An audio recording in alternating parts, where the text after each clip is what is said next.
श्रेष्ठ पुरुष जो जो आचरण करता है, अन्य पुरुष भी वैसा वैसा ही आचरण करते हैं।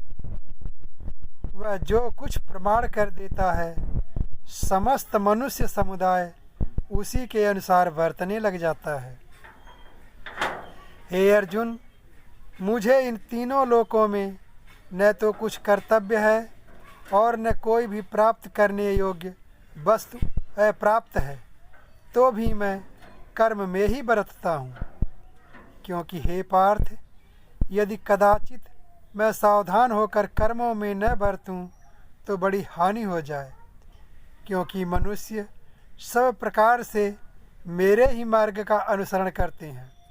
इसलिए यदि मैं कर्म न करूं तो ये सब मनुष्य नष्ट भ्रष्ट हो जाएं और मैं संकरता का करने वाला हूँ तथा इस समस्त प्रजा को नष्ट करने वाला बनूं।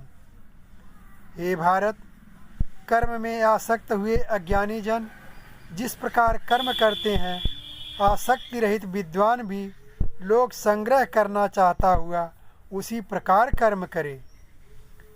परमात्मा के स्वरूप में अटल स्थित हुए ज्ञानी पुरुष को चाहिए कि वह शास्त्र विहित कर्मों में आसक्ति वाले अज्ञानियों की बुद्धि में भ्रम अर्थात कर्मों में अश्रद्धा उत्पन्न न करे, किंतु स्वयं शास्त्र विहित समस्त कर्म भली भांति करता हुआ उनसे भी वैसा ही करवावे।